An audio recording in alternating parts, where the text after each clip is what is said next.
livro de Apocalipse, capítulo de número 2. Eu vou fazer aqui a leitura, depois a gente faz uma breve oração. Diz assim a palavra de Deus: ao anjo da igreja em Éfeso, escreve: estas coisas diz aquele que conserva na mão direita as 7 estrelas e que anda no meio dos 7 candeeiros de ouro. Conheço as tuas obras, tanto o teu labor como a tua perseverança, e que não podes suportar homens maus, e que puseste à prova os que a si mesmos se declaram apóstolos e não são, e os achaste mentirosos. E tens perseverança, e suportaste provas por causa do meu nome, e não te deixaste esmorecer. Tenho, porém, contra ti que abandonaste o teu primeiro amor. Lembra-te, pois, de onde caíste, arrepende-te e volta à prática das primeiras obras. Se não, venho a ti e moverei do seu lugar o teu candeeiro, caso não te arrependas. Tens, contudo, a teu favor que odeias as obras dos nicolaítas, as quais eu também odeio. Quem tem ouvidos, ouça o que o Espírito diz às igrejas. Ao vencedor, dar-lhe-ei que se alimente da árvore da vida que se encontra no paraíso de Deus. Amém. Queridos, talvez você já tenha imaginado o que Deus escreveria se Deus fosse te mandar uma carta. O que Deus ia dizer do que Ele pensa, do que o agrada, do que o desagrada. Talvez você fique se perguntando às vezes: será que a minha vida agrada a Deus? Será que eu estou andando da maneira como o Senhor gostaria? Creio que, se não todos, 99% aqui se considera cristão e deseja agradar a Deus. E talvez em algum momento da sua vida você se pergunte: como será que Deus está me vendo?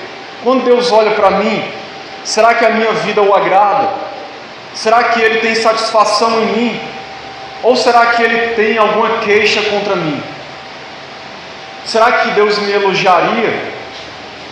Será que Deus está feliz com a maneira como eu vivo, com quem eu sou, com quem eu tenho me tornado, com o que eu tenho feito ou deixado de fazer?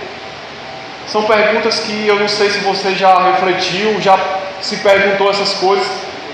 Eu já refleti isso, muitas vezes eu me pergunto isso, constantemente. Creio que uma coisa que nós precisamos fazer sempre na nossa vida, todas as pessoas deveriam fazer isso, é examinar a si mesmos, fazer um autoexame. Frequentemente é muito mais fácil examinar a vida do outro, não é verdade? É muito mais fácil observar como é que o outro está andando. Aquele irmão está em pecado, aquele fez isso, aquele fez aquilo, aquele ali não é de Deus, aquele ali vive uma vida cristã mais ou menos. Como será que você que analisa os outros, como será que você está sendo analisado por Deus? O que Deus pensa da sua vida, de como você está andando? A Bíblia toda, na verdade, irmãos, eu considero como uma grande carta de amor de Deus para a humanidade, para o seu povo, onde Deus, através da sua santa palavra, revela qual é a sua vontade, que é boa, perfeita e agradável. Ele revela através da sua palavra. Ele nos transmitiu, Ele deixou registrado quem Ele é, o que o agrada, o que não o agrada, quem Ele quer que nós sejamos, o que não devemos fazer e o que devemos fazer, o que devemos ser, no que devemos crer, como devemos andar. Deus já falou isso na sua palavra. E se nós olharmos especificamente, essas 7 cartas que tem no livro de Apocalipse foram 7 cartas enviadas para as 7 igrejas da Ásia, igrejas que existiam realmente naquela época, para pessoas que estavam servindo a Deus ou queriam servir a Deus. E aqui Deus revela em cada carta o que ele estava gostando e o que ele não estava gostando em cada igreja, o que o agradava e o que não agradava. Ele revela. E hoje a gente vai meditar especificamente aqui nessa carta à igreja de Éfeso. E talvez algumas coisas aqui, eu espero, nos sirvam para que a gente possa refletir e ver se a gente está agradando a Deus ou não. Versículo 1, vou repetir mais uma vez, diz assim: ao anjo da igreja em Éfeso escreve. O anjo da igreja, só a título de conhecimento, há um debate sobre se é um anjo realmente ou se é o pastor da igreja. Isso não é o ponto mais relevante da carta. O que importa é a mensagem, o conteúdo. Estas coisas diz aquele que conserva na mão direita as 7 estrelas e que anda no meio dos 7 candeeiros de ouro. Quem é esse que tem as 7 estrelas na mão e anda no meio dos 7 candeeiros de ouro?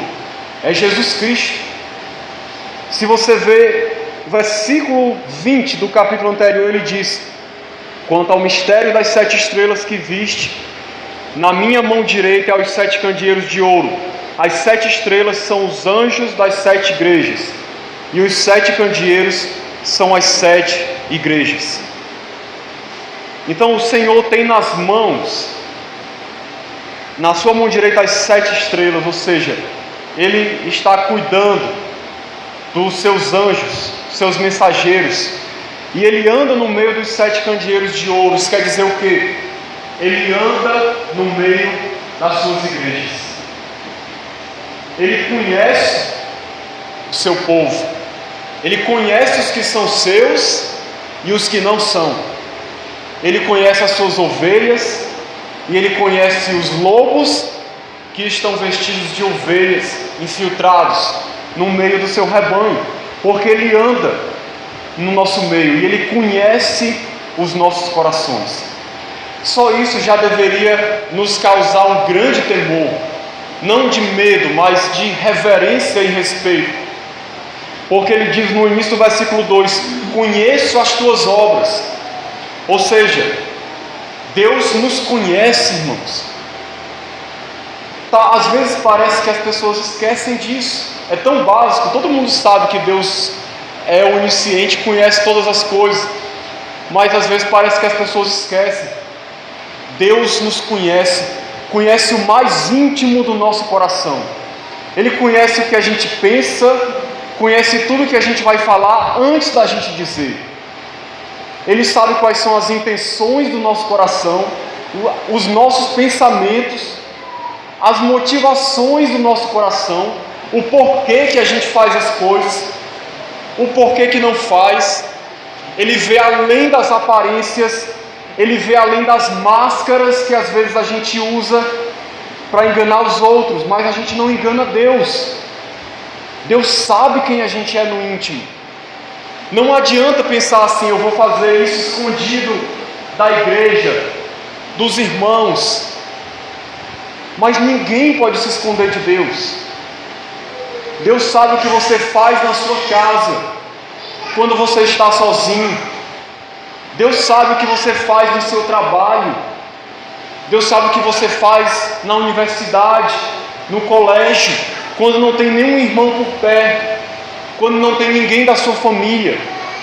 Deus conhece os teus pensamentos quando você está só. Deus conhece as tentações que você enfrenta, as dores que você tem, os sofrimentos que só você sabe. Deus conhece o íntimo do nosso coração. Isso deveria gerar em nós, como eu disse, um temor enorme de procurar agradar a Deus, de procurar andar da maneira que Ele deseja, se moldar à sua vontade, sabendo que Ele está conosco e que nós vamos prestar contas da nossa vida a Deus. Um dia todos nós compareceremos diante de Cristo e seremos julgados por Ele.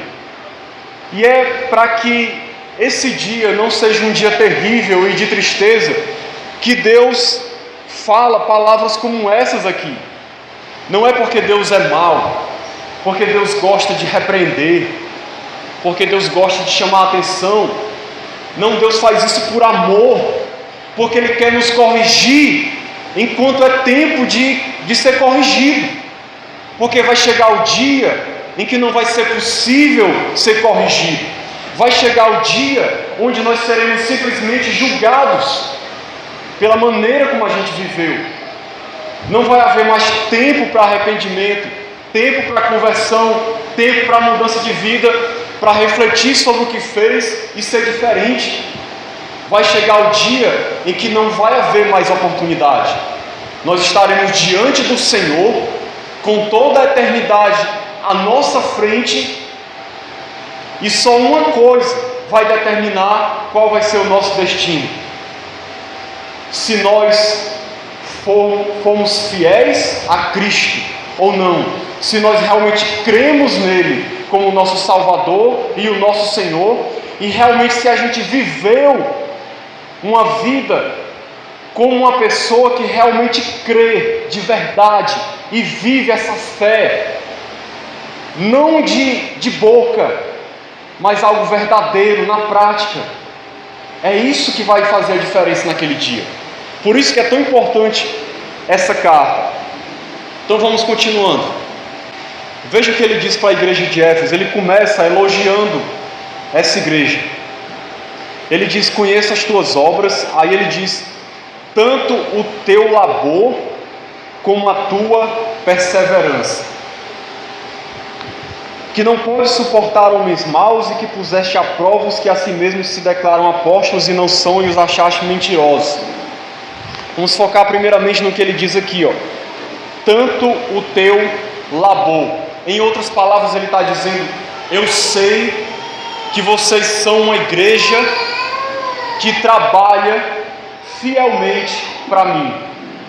Labor aqui significa trabalho, serviço, trabalhar para Deus, servir a Deus. E o labor aqui é até mais, o sentido da palavra aqui no original é um trabalho exaustante, onde você se doa de todo o coração, onde você dá o seu melhor, se desgasta para servir a Deus, para fazer a obra de Deus, para poder fazer a vontade de Deus na terra, cumprir a sua vontade. Essa igreja trabalhava para Deus, serviam a Deus. Então Jesus elogia eles por isso, porque eles realmente eram fiéis nesse ponto. E com certeza deve existir, e existe muitos aqui, que eu sei, que eu conheço, embora não conheça há muito tempo, mas que a gente vê que trabalha, que realmente se dedica, que se empenha, que serve a Deus, que tem prazer em servir, em trabalhar e fazer a obra. Aí vem a primeira coisa para a gente se analisar. Como você se enquadra nessa questão, nessa primeira coisa? Será que isso faz parte da sua vida? Será que você seria elogiado também por Jesus hoje?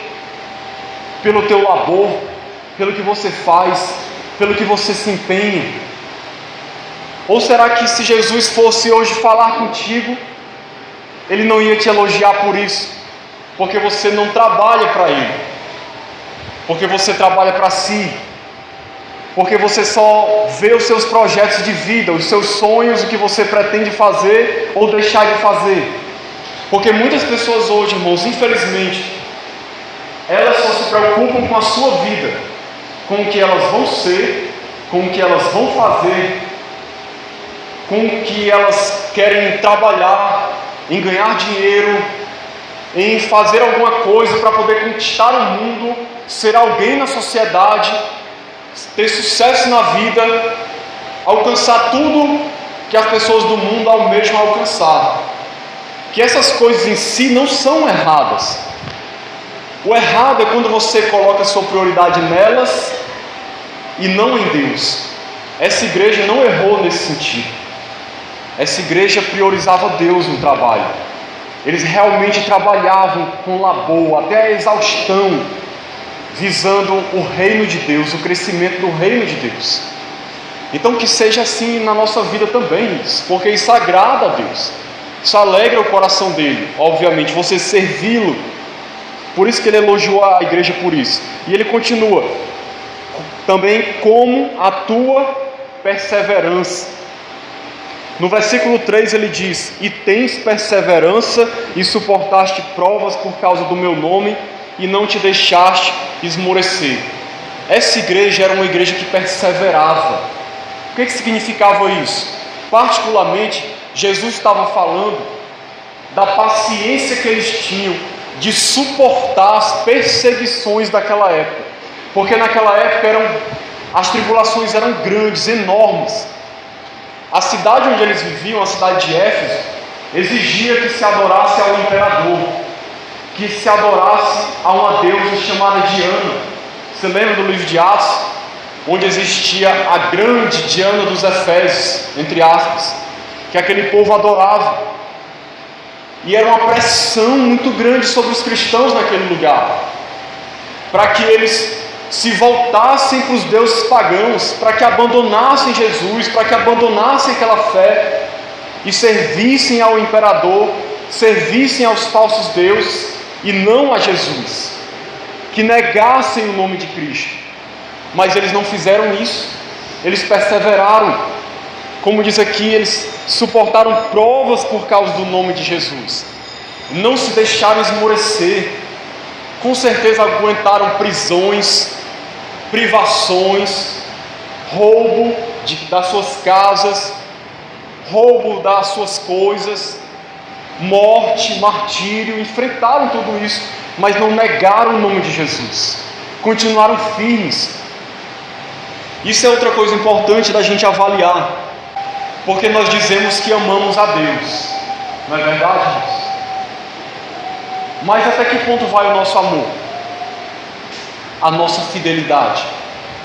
Será que se existissem pessoas nesse bairro hoje, um governo ou uma sociedade que estivesse nos oprimindo, querendo que nós nos curvássemos a falsos deuses, querendo que nós negássemos o nome de Jesus, nos ameaçando de prisão e de morte, até que ponto nós permaneceríamos fiéis? Até que ponto vai o nosso amor por Cristo? A nossa confissão que a gente fez de Jesus como Senhor? Até que ponto? Porque é fácil dizer: eu sou de Cristo, eu quero Jesus, eu tenho Jesus no meu coração, eu sigo a Jesus, quando nada está acontecendo, quando não existe nenhuma pressão. Agora, se existisse uma pressão, como a gente reagiria? Pare para pensar, porque muita gente negaria o nome de Cristo com medo da morte, ou com medo de ser preso, com medo de perder algum bem material, ou com medo de perder um familiar. É bom a gente refletir nessas coisas, irmãos, porque eu não quero ser pessimista, mas a palavra de Deus diz que a cada dia vai se intensificar as perseguições contra o seu povo, e nós não sabemos quando vai chegar aqui, mas vai chegar aqui, vai chegar, isso é questão de tempo. Jesus disse que sereis odiados de todas as nações por causa do meu nome, e vos lançarão em prisões e matarão a outros. Ele disse isso lá em Mateus 24. Então isso é uma realidade que vai acontecer. Mas essa igreja foi fiel nisso, ela perseverou também. Jesus elogiou eles por isso. Ele continua dizendo, e que não, no versículo 2, que não pode suportar homens maus, que puseste à prova os que a si mesmos se declaram apóstolos e não são, e os achaste mentirosos. Outra qualidade dessa igreja: eram zelosos pela verdade de Deus, tinham zelo pela palavra, pela doutrina correta, pela sã doutrina, pela verdade do Evangelho. Eles não suportavam os homens maus, os falsos mestres, os falsos apóstolos, eles colocavam essas pessoas à prova, testavam eles pela palavra de Deus, e quando os achavam mentirosos, os rejeitavam. Os lobos que estavam vindo tentando atacar o rebanho, eles tinham um discernimento espiritual de analisar pela palavra de Deus e rejeitar, e não aceitar. Eles tinham zelo pela palavra. Por que eles tinham zelo? Primeiramente porque eles conheciam a palavra, porque eles conheciam a vontade de Deus. É outro ponto da gente analisar: será que Jesus nos elogiaria pelo zelo pela sua palavra? Será que você tem zelo pela palavra de Cristo? Reflita nisso, porque muita gente nem sequer conhece a palavra de Jesus. Eu não sei, mas talvez tenham pessoas hoje aqui que não lembram nem a última vez que leram um versículo da Bíblia, ou talvez não tenham costume de meditar nas Sãs Escrituras, de meditar na palavra de Deus. Tem tempo para tudo, conhece de tudo, está por dentro de tudo, está por dentro de novela, está por dentro de filme, está por dentro do que acontece no mundo, mas não conhece a palavra de Deus, não conhece o Deus que disse crer. Como ser zeloso pela palavra se não conhecer a palavra? Como julgar se o ensinamento é de Deus ou não é de Deus, se eu não conhecer a palavra de Deus? É por isso que tantas pessoas hoje, no mundo, no nosso país, estão sendo enganadas por falsos profetas, por falsos pastores e pregadores, que não pregam o Evangelho, que não falam a verdade da palavra de Deus, e as pessoas estão se alimentando desses venenos, dessa comida estragada, e perecendo, e morrendo, e sendo enganadas. Por quê? Porque não conhecem a palavra de Deus, não têm discernimento espiritual, não são como os bereanos, que analisam na palavra para ver se está de acordo com o ensino de Deus ou não. Quantas e quantas pessoas estão engolindo tudo que ouvem e repetem como se fossem papagaios, sem nem analisar se aquilo é verdade ou não. Quantas pessoas, irmãos, estão sendo enganadas, crendo num falso evangelho, ou em doutrinas humanas, ou em doutrinas demoníacas até, porque são negligentes para com a palavra, não têm zelo pela palavra, mas elas às vezes estão dentro das igrejas e dizendo que são cristãs, que amam a Deus. Como eu posso amar a Deus se eu não amo a sua palavra, se eu não amar os seus ensinamentos, se eu não me debruçar neles de dia e de noite, para que eles sejam um alimento para a minha alma, e mudem o meu coração, e me guiem no caminho da verdade, para que eu possa agradar a Deus, para que a minha vida possa glorificar o nome de Cristo? Será que hoje Jesus nos elogiaria por ter zelo pela sua palavra, zelo pela doutrina? Será que se viesse um falso profeta pregar nesse púlpito, estou só falando em hipótese, será que você aceitaria o que ele ia pregar? Eu já presenciei em muitas igrejas onde os pastores não têm cuidado com os pregadores que chamam para pregar, e o pregador chega no púlpito, prega uma mensagem totalmente anticristã, e as pessoas aplaudem, dão glória a Deus, aleluia, ficam felizes e acham o máximo, só porque o pregador tem uma retórica boa, só porque ele tem uma oratória boa, sabe falar bem, sabe mexer com as emoções das pessoas, e as pessoas pensam que ali é a palavra de Deus de verdade. Por que isso acontece? Porque elas não conhecem a palavra, não conhecem o seu Deus. Essa igreja não caiu nesse erro, que a gente reflita se a gente está caindo nisso. Continuando, irmãos, ele diz assim, versículo 4: tenho porém contra ti que abandonaste o teu primeiro amor. Tenho porém contra ti que abandonaste o teu primeiro amor. esse é o ponto que eu quero enfatizar um pouco melhor, para a gente poder se encaminhar para finalizar a mensagem. Parece até um esquisito, parece até uma contradição. Depois de tantos elogios, aí Jesus diz: tenho porém contra ti que abandonaste teu primeiro amor. Quem lê de uma maneira superficial deve ficar pensando: como é que isso é possível?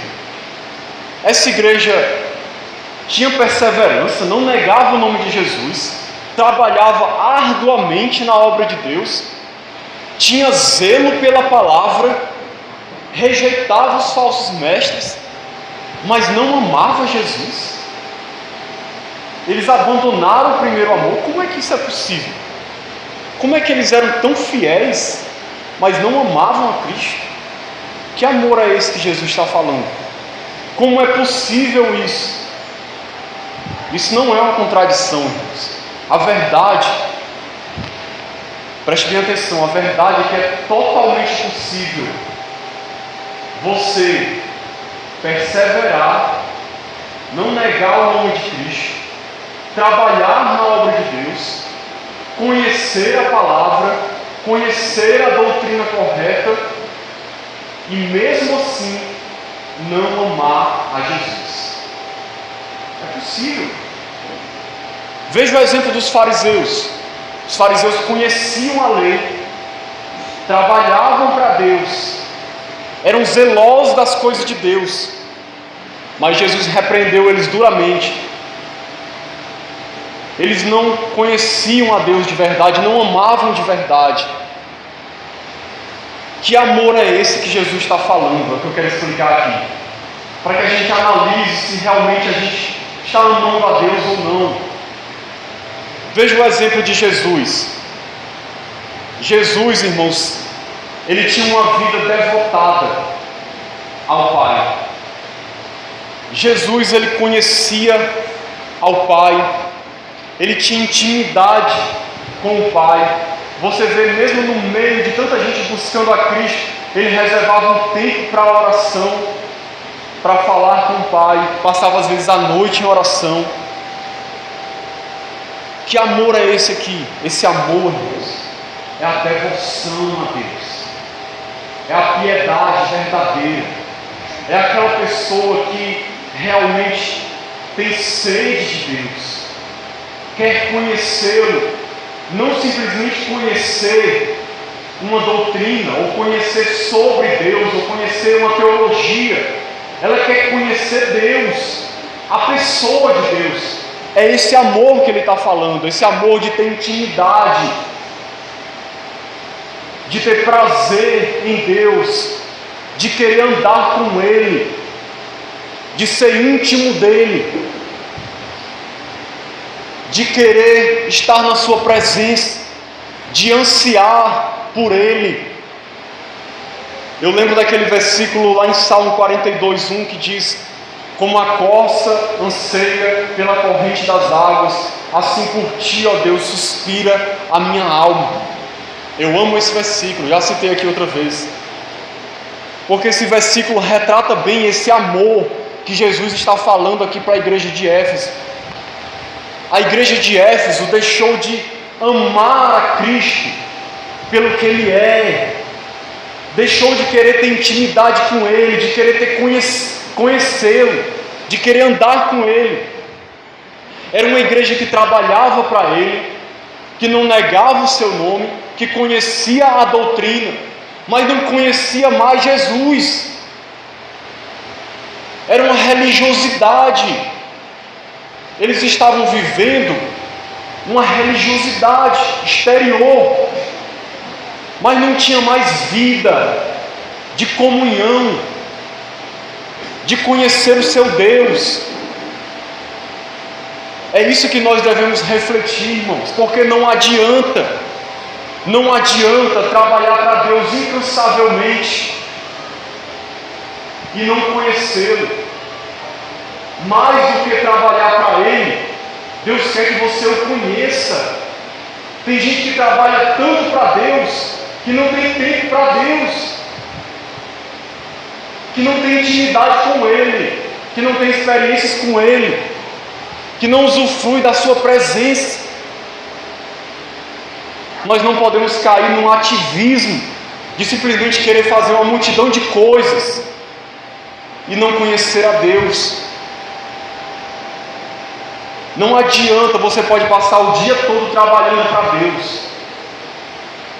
O que Deus mais quer não é que você trabalhe para Ele, isso é bom, isso é certo, Deus elogiou, mas o que Deus mais quer é que você o busque. Aí eu fico me perguntando, eu queria que você refletisse: você tem buscado a Deus? Você ama a pessoa de Deus? Você busca a sua presença? Você anseia por Ele mais do que tudo? Ele é o anseio da sua alma, Ele é aquele que você deseja encontrar no seu lugar de oração, Ele é aquele que você deseja ouvir a voz, sentir a sua presença, sentir o fluir do seu espírito, sentir o Senhor envolvendo você com a sua glória. Será que você tem vivido isso, anseia por isso, conhece isso? Como está a sua experiência com Ele, pessoal? Deus não nos chamou, irmãos, para simplesmente viver uma religião. A principal bênção da salvação é a pessoa de Deus, é conhecê-lo, é andar com Ele, é ter intimidade com Ele. É por isso que Ele diz lá em João 17,3: e a vida eterna é esta, que conheçam a Ti como o único Deus verdadeiro e a Jesus Cristo a quem enviaste. Isso resume de maneira maravilhosa. Você quer saber o que é ter vida eterna? O que é andar com Jesus? É conhecê-lo, a sua pessoa. Irmãos, é triste, mas a realidade é que muitas pessoas que estão dentro das igrejas não conhecem a Deus, não amam a Deus. Elas têm prazer em muitas outras coisas, menos em Deus muitas vezes. Elas têm prazer na sua família, têm prazer em amigos, têm prazer em entretenimentos, mas não têm prazer em Deus. Quantos de nós acorda de manhã ansiando pelo momento de oração, pelo momento devocional? Quantos de nós fazem realmente um momento de oração onde você conversa com Deus, sente a sua presença? Às vezes a gente vai orar e é aquela coisa penosa, como se fosse um fardo, como se fosse uma obrigação, e aí você ora 5 minutos, desesperado para sair da presença de Deus, lê 2 versículos e vai-se embora para as suas tarefas do dia a dia. Aqueles que amam a Deus de verdade, irmãos, eles amam a Deus de tal maneira que o estar na presença de Deus é um prazer. Às vezes a pessoa não vê nem o tempo passar. Quanto tempo faz que você não ora ao ponto de não sentir nem o tempo passar? Quanto tempo faz que você não chora na presença de Deus? Quanto tempo faz que você não ouve a voz de Deus? Quanto tempo faz que você não sente a presença de Deus, a alegria do Espírito? Às vezes nós sentimos prazer, só para contextualizar, né? A gente está num tempo de Copa do Mundo, a gente passa tranquilamente 2 horas assistindo um jogo de futebol, mas quem de nós passa pelo menos 1 hora de oração? Não responda isso para mim, responda para Deus. Quantos de nós tem prazer em passar 1 hora de oração, realmente gostando daquele momento, sentindo satisfação nisso, querendo mais, ali meditando na sua palavra, lendo, refletindo, se alimentando e ouvindo Deus falar, e querendo ler mais e querendo conhecer mais? Quem de nós faz isso? Porque dizer que ama a Deus é fácil, irmãos, mas o amor que Deus queria dessa igreja aqui, que eles tinham abandonado o seu primeiro amor, é aquela devoção de querer Jesus mais do que tudo, de amar a Ele mais do que tudo e todos. de querer conhecê-lo, de querer ter intimidade, de querer a sua presença.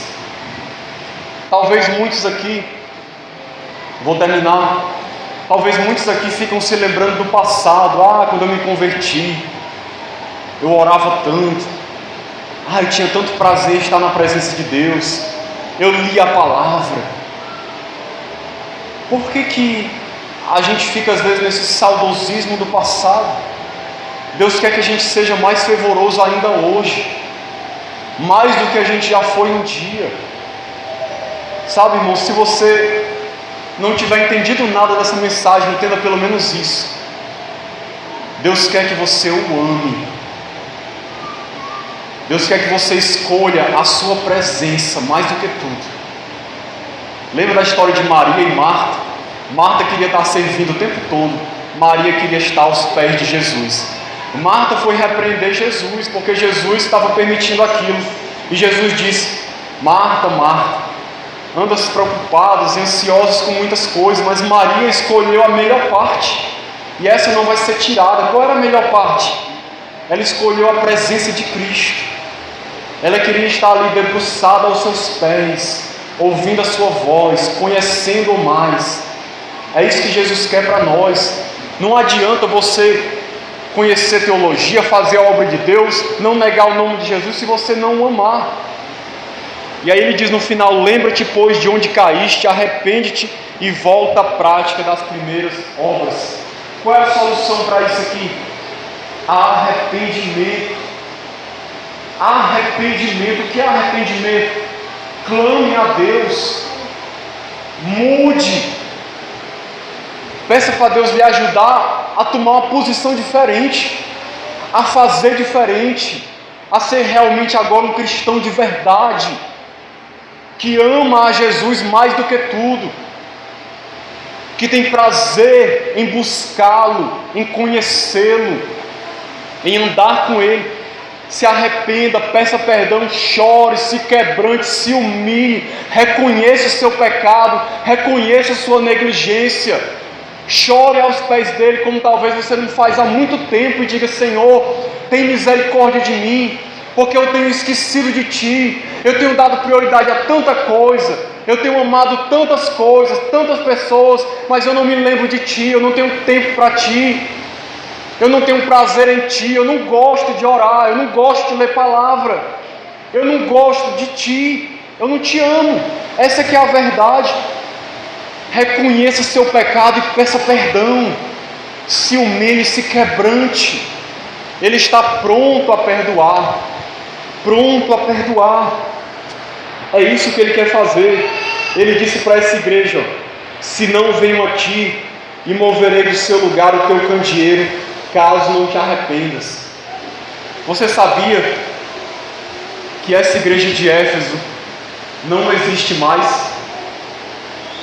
O que Jesus estava dizendo aqui? Se vocês não se arrependerem, eu vou remover o candeeiro. Ou seja, não tem razão de existir essa igreja se não for para ser luz. E só pode ser luz se tiver amor. Não tem razão de existir. Se vocês não se arrependerem, eu vou remover vocês desse lugar onde vocês estão, porque a presença de vocês não está fazendo diferença nenhuma. Essa igreja não existe mais, irmãos. É triste constatar isso, mas onde era essa igreja hoje só existe ruínas. Nem a cidade de Éfeso existe mais. Aquela região hoje é dominada pelo islamismo, porque eles não ouviram a voz de Cristo, abandonaram o primeiro amor e não se arrependeram. Veja um exemplo atual hoje: a Europa. A Europa é considerada pós-cristã, depois da era cristã, ou seja, a Europa está precisando ser evangelizada de novo, porque tem abandonado a Cristo, tem abandonado o primeiro amor. Não deixe isso acontecer na sua vida.